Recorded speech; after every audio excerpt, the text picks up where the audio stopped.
Hi everyone, my name is Ari. Welcome back to my podcast, Surrounded by Addicts. And in this episode, I'm going to talk about the cycle of addiction that exists in blue collar work.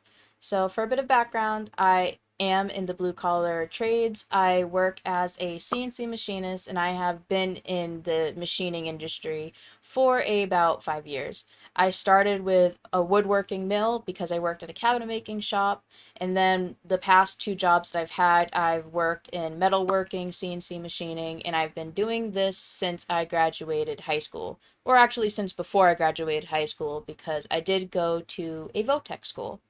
So, of course, with every job, there's positives and negatives to everything. I do love blue collar for just the opportunities it has given me to grow as a person, to learn a lot of different new skills, and just to meet the such wide variety of people that I get to work with. But of course, there's downsides to it. And what I, of course, want to talk about is how easy it is to fall into addiction while working blue collar.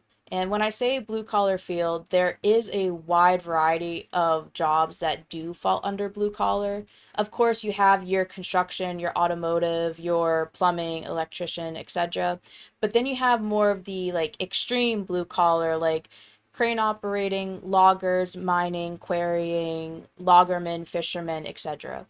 All of those fall under the blue collar umbrella, and I feel like those more extreme examples often go overlooked when we're talking about problems within the blue collar industry or just the health in general of blue collar workers, the mental health of blue collar workers in general. I'm going to be straight up. I don't really have any hands-on experiences with those extreme forms of blue collar. I have more experiences with the like when you think of blue collar work, I have more experiences with that. I have done construction for residential, interior and exterior. I have done a little bit of masonry, but not too much. Of course, I'm in the CNC realm, so I have experience with that. And I've helped with small projects for like plumbing and electrical, but not anything crazy. And I also have a little bit of experience with landscaping. So, even in my small view of blue collar, I have seen a lot of unhealthy mindsets and habits within the workforce. And I think there is a couple of obvious reasons why. When you think of blue collar, most people think of long hours, grueling working conditions, and just overall physical taxing labor that takes a toll on the body. Like, no matter how you look at it, it takes a toll. Of course, because I'm focusing more on blue collar, I'm not saying that some of the things I will be mentioning don't apply to other industries, but because I come from the lens of blue collar, I'm going to stick to my blue collar perspective and what I have seen in the industry. I already knew as I was growing up that addiction is everywhere, that you can't really escape it. People have their problems, it's kind of whatever. But what I wasn't really prepared for was actually working with people that are drunk or high constantly. Like, I knew it probably was a thing. It didn't really resonate with me that people will actually do those things on the job and then you're like working right next to them or you have to listen to them. To give some of my own like real experiences before getting too much into like the stats and statistics and facts and all that. I do have a couple of stories of like being around people that were under the influence of like something. And I think the most annoying one was my ex boss. He was technically the manager of the plant. He wasn't like the guy that owned the place, he wasn't the VP. He was simply my manager. And I don't want to say for sure because it's not like he admitted it, but he seemed to be an alcoholic. And because he was the manager, not only was he in charge of me, he was in charge of everybody that worked hourly because everybody that worked hourly was blue collar, worked on the machines, worked on the shop floor, did not work in the office in the back. So having a drunk manager was extremely difficult because when you are under the influence coming into work, in his case, he was very lazy it was very hard to communicate with him simply because he could not grasp what you guys were talking about. And he would make a lot of questionable decisions that obviously trickled down into affecting the lives and the day of everybody else.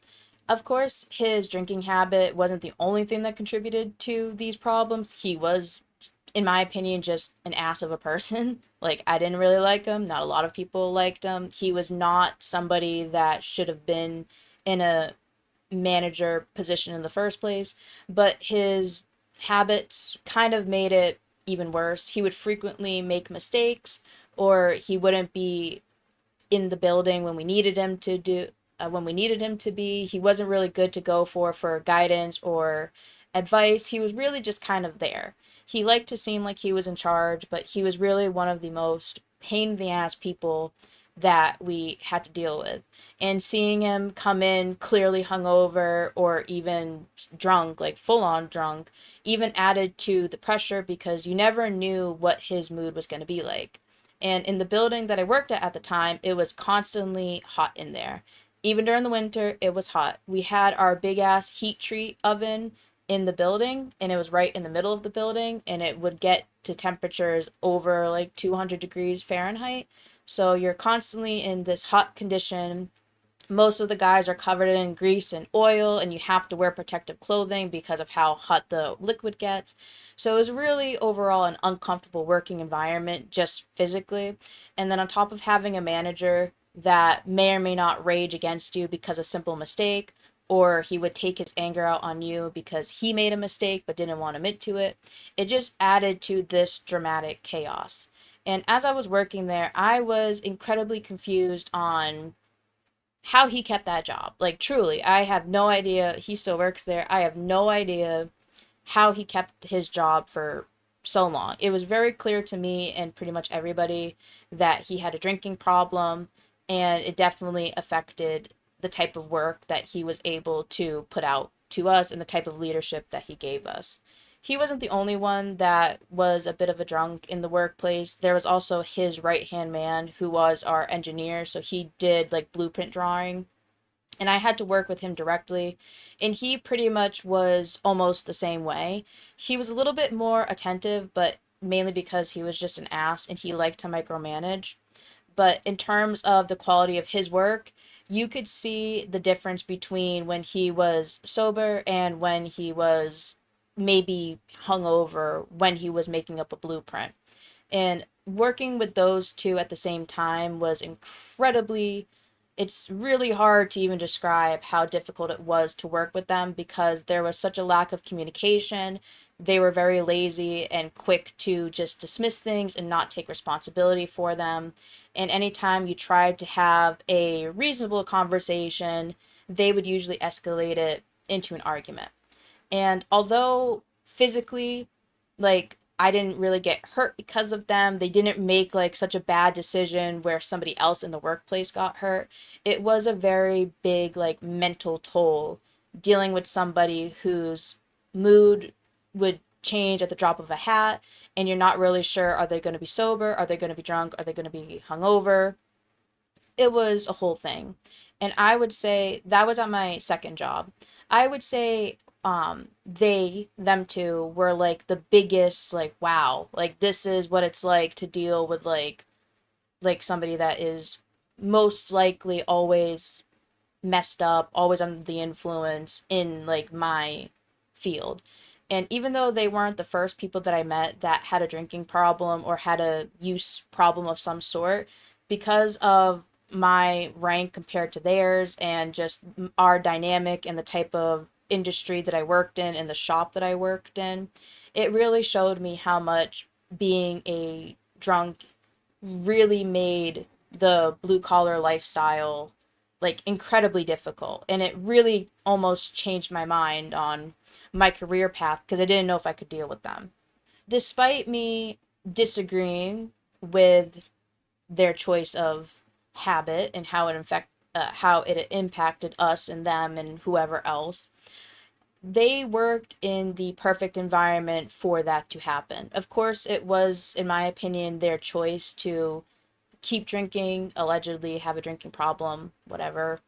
but the blue collar environment really does perpetuate a cycle for addiction.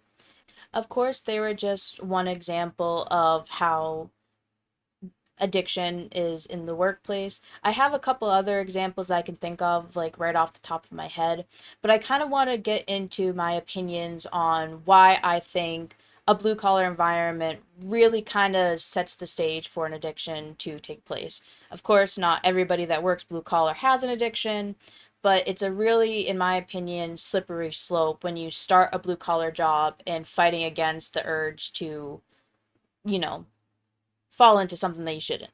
To start off, I think in every industry, there's some type of worry about causing bodily harm to yourself or another person. Now, of course, in some industries, this is more prevalent than others. Like I think of like doctors, police officers, firefighters, like the typical industry, even food service industries. Like if you give the wrong food to the wrong person and they happen to be allergic, like that person's life was in your hands by simply not giving them the correct food, or like a chef not cooking like chicken to temperature. Like, there's a lot of industries where other people's lives are kind of in your hands. I think the big difference between those industries and blue collar industries is that the life that I have in my hands is not only mine, it's also people that I work with. When you're on the job as a police officer, you have your life in your hand, but you also have a stranger's life in your hand. And it's not to say that a police officer should not care about the people that they are going to assist, or a doctor shouldn't care about the patient on their operating table, but it is to say that there's not really a personal relationship. And typically those jobs you kind of have to train yourself to not get too emotionally attached because stuff happens. But in blue collar work, I'm more at risk of getting hurt by somebody that I've worked with for over 40 hours a week, and I am more likely to hurt somebody that I've worked with for that same amount of time.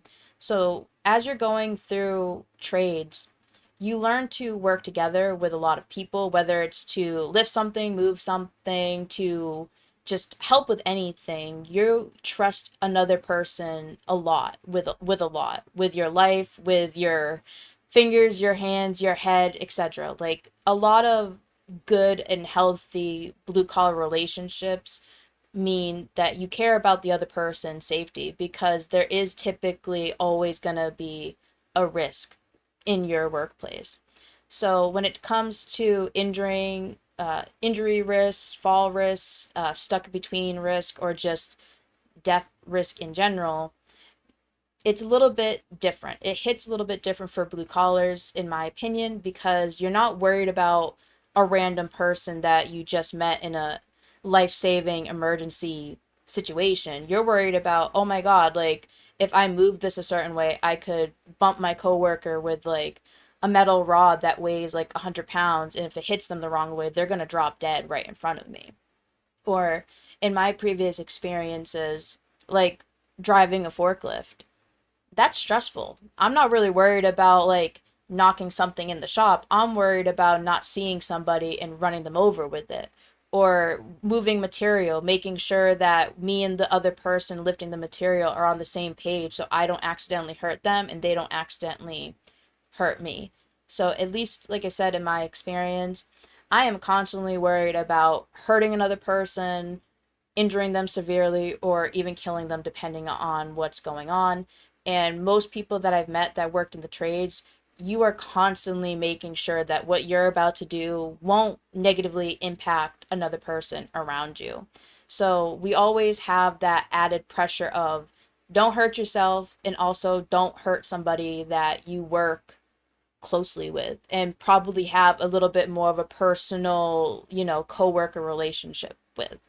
Not, again, not to say that other industries don't experiences that like life or death moment.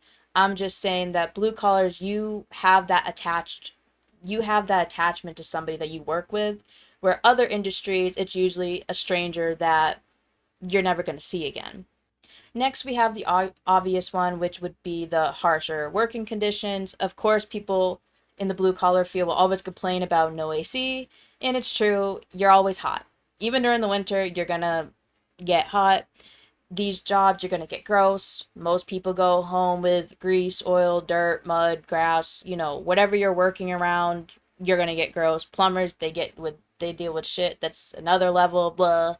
Like I said, fishermen that work on, commercial boats, like they smell like that. You deal with usually some sort of like work clothes slash work uniform. Then you have to carry tools along around with you, so you're extra big, you're extra heavy. Then you have long days, minimal days off. Depending on your type of blue collar job, you might actually be away from home. Like the more extreme blue collar jobs that I mentioned, like I know loggers, they might be at a site for over 2 weeks and they just live in the middle of the forest until it's done. Fishermen, of course, you're on the boat until you're done. Like, so there's a lot of extreme examples of the pressure, the physical capacity a blue collar job takes, or the physical toll a blue collar job takes. You do have to be a certain mental toughness to get over it. At most blue collar jobs, you're not ever gonna really be like comfortable. Even like the lower level blue collar jobs, at the very least, you're gonna have to be standing all day with minimal breaks. And at least in every shop that I've worked at, it was either required or heavily encouraged to wear steel-toed boots. So they're not the most comfortable, even when you break them in. Like it's just hard to get used to them. And then you're standing on concrete floors, or for people that work outside, you're in all these weird contortion tricks to get done in a job site. Like whatever the case may be, working conditions on a day-to-day basis for blue collars aren't fun whatsoever. Like I already touched upon before, there's always a risk of chronic illness, disability, fatality, minor injuries, major industries, etc., etc. The type of injuries or disabilities that are in the trades are so vast because of, just like I said, the spectrum of what falls under blue collar. I know for myself, I've gotten hurt a couple of times, nothing too serious. I don't know if I'll be able to insert a picture because of like it would be like labeled as gore. Hi, editing Ari here. I was able to find a couple of pictures of my thumb from that time, so trigger warning, if you don't want to see it, I would click away or just not look. In 5, 4, 3, 2, 1, and there they are. The first pic on the left is the day that it happened and I was in the hospital. And then the second pic, I believe, was either 2 to 4 days later when I had to go back to the hospital for treatment. And that's just what it looked like after being bandaged. I got my thumb stuck in a machine when I was setting it up, and it was basically a spindle that was spinning, and my thumb got like caught and it rotated and it completely ripped off my nail and it shattered the top part of my thumb bone. Um, you can even just lifting something and messing up your shoulder, messing up your back, dropping, something heavy on your hand, you could easily lose a finger. And then, of course, the more extreme, you know, injuries or illnesses. Usually in a blue collar indoor setting, there's always some sort of smoke because of what liquids might be using. I work with a lot of machining oil and coolant. Breathing that in is not good. Of course, when I worked in a cabinet making setting, there was sawdust everywhere. Again, not good to breathe that in, so you can have lung problems, you know, things along those lines. But then, of course, you're working with tools. You could get wrapped in a tool. You're dealing with saw blades. You're dealing with, just sharp objects on the daily basis. And when they're in a machine, the machine doesn't care if it's cutting a person or cutting wood or cutting metal, so you have to be careful of where your body parts are at when setting up a machine and operating one. Of course, for the more extreme versions of blue collar work with loggers, falling. Probably, I would imagine that falling for logging is one of like the higher risk things that they have to worry about, and placements of their ladders, dealing with the wildlife, dealing with the type of tooling that they have to use. Mining and quarries, they're working in caves and tight spaces, things collapsing, breathing in shit that they're not supposed to. There's just endless amounts of ways to get hurt. And it's, at least for me, something that I always have on my mind. I'm always on edge when I'm setting something up because I know that when I start to run it, something could go wrong. And I always keep the door closed, but what if I have a lapse of judgment, open the door when I'm not supposed to, or I'm always on edge when I hear a loud bang in the workplace because somebody, like one of my coworkers, could get hurt. There's always something to worry about. Even as simple as like getting a metal splinter. It is really a simple fix. You just pluck it out, but it's just one of those like little annoying things that you have to deal with on a day-to-day basis. Always cutting yourself, always like your hands are always sore from what you're going through. And over time, that takes a toll. Never mind just the bodily aches of just physical labor at minimum 8 hours a day. Another point is that, in my opinion, the blue collar environment doesn't really encourage a healthy lifestyle in or outside the work environment. Now, what do I mean by that? So, like I mentioned before, of the tough working conditions, stressful physical hours, all that stuff, it seems like one of the ways people like to cope with that physical and mental stress is by eating fast food and indulging in just not the healthiest of behaviors. Like in every single job I've worked at, it's been really common and kind of encouraged to take smoke breaks or even smoke on the job, which I think everybody knows by now that smoking is not good for you. No matter what type of smoke it is, it's not good for you. But because most people are grumpy and they don't want to be there in the first place, smoking is not really looked down on. Like, I've known plenty of people that smoke all throughout the day, that take smoke breaks on the regular, and nothing is really said about it. Of course, this is like not the biggest of deals, but I do feel like blue collar is like one of the few industries where smoking on the regular during your work day isn't really seen as abnormal because it's just like the blue collar thing to do. Like if you saw like a hospital nurse every 2 hours, like going out taking a smoke break, you would think of her as like a hypocrite because she works in a hospital. But when you see a clearly unhealthy person who works blue collar just on their smoke break, it's kind of like, oh yeah, that's normal. Like that's to be expected. When in reality, it shouldn't be normal because you are already most likely inhaling bad fumes in the first place and you have no choice but to deal with it.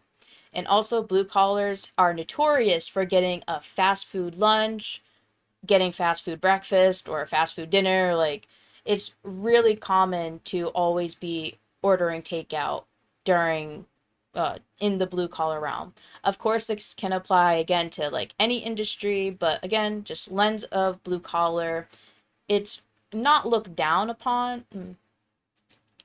I would go as far as to say it's kind of like looked down upon to like eat healthy because it's viewed as like a punishment. Like, why are you punishing yourself by eating like this less tasty meal when you might as well just like go get McDonald's to indulge a bit after like a hard work day? Like, I've been at my job for 2 years, and the previous jobs I worked at, every job that I worked at, I've been at for about 2 years or almost 2 years. And anytime I have a meal that looks like it's like really healthy, like just chicken and rice or like a Greek yogurt bowl with like tons of berries, I always get the, oh, why are you eating healthy today? Like, oh, someone's eating healthy, or why are you, I wouldn't eat that. Like, that's gross. And it's just, you kind of get made fun of for just eating normally. And when you refuse like the donuts that get brought in, when you refuse the McDonald's, when you don't really want to order pizza or eat pizza with the rest of the guys, you kind of get like odd looks. And I think it's because you already are working like a mentally and physically taxing job. You might as well indulge in this one way that you can in your workday. And a lot of people fall into that. But of course, eating unhealthy all the time does take a toll on your body, and it makes it even harder to move around, to do your job, to live an active lifestyle outside of your job. And then, of course, depending on what your job is, you may not have like a microwave or a fridge available to bring your own food. So it is easier just to get takeout. And as there's been plenty of studies and, research done, eating unhealthy, eating fast food or ultra processed food is not good for anybody. Blue collars seem to be the ones to do that on a more regular or daily basis. And you could think of it as like, oh, well, it doesn't matter that they're eating fast food all day because they're doing physical labor. It's like, yeah, to a point, that's true. But as you get older, the less naturally you want to move because you're older. And then because of the years of physical labor, you're in more pain, so you're less likely to want to be active when you get out of work.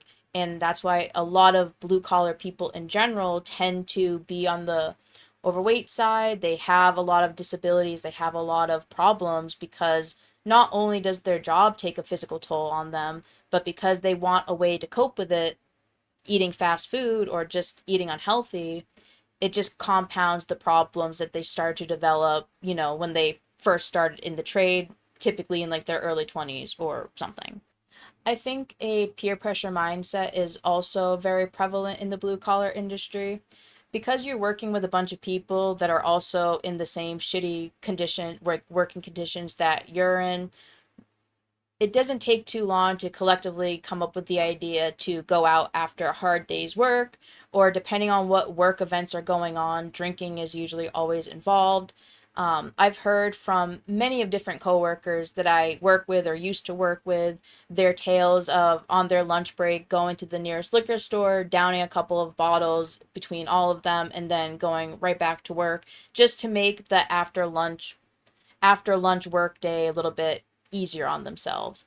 And the stereotypical let's go to the bar for a beer after work is also like kind of a thing. Like a lot of coworkers that I used to work with, that was their routine. They would always want to go out and drink after their shift, and they would usually come back in, stumbling, let's just say, stumbling a little bit. Unsurprisingly, a lot of the coworkers that I worked with also had DUIs, so I guess that kind of goes hand in hand. But like I said, because you're all working in the same shitty environment, it's really easy to slip into the, oh, well, they're drinking, I might as well drink too, or, you know, getting invited to like a company outing and there's drinks involved, you might as well because you all work so hard in this really annoying environment. You might as well just indulge a little bit. Because blue collar is so male dominated, and I've read and I'll try to find it that men are more likely to slip into addiction. It doesn't really surprise me that a lot of the people that I've met struggle with some sort of addiction because it is just one of those things where it's like it's you're kind of like a hero if you can make it out of your blue collar experience without struggling at least for a certain period of time with a drinking problem or with a drug using problem. All of this to say that although I do love blue collar work and it has really helped me grow and learn as a person, there are a lot of like concerning effects of being in blue collar that I don't think a lot of people outside of the industry are really aware of. Blue collar workers, for the most part, have the highest rates of addiction and alcohol use compared to any other industry. I think we only fall behind in the illicit drug use percentage to food service workers.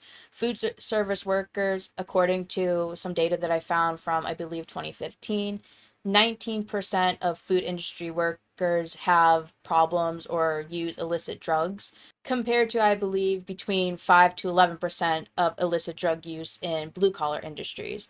In general, blue collar trades have the highest percentage of use of alcohol compared to any other industry, give or take maybe a couple of industries that I just didn't see specifically, which of course is concerning. And I think it should be talked about a little bit more. And I think for people that are starting into blue collar or don't really know much about it, it can be kind of surprising because you don't really expect the amount of functional or dysfunctional addicts to be in your workplace that are trusted to run high tech machines, that are trusted with precision tooling, that are trusted to just be around other people in general in very sketchy like work environments. And even when you're talking about residential, commercial, or working in a shop setting, there's a lot of things that can go wrong, and having to trust somebody that is clearly struggling is kind of scary. Like, not gonna lie, it's really intimidating having to worry about certain things. So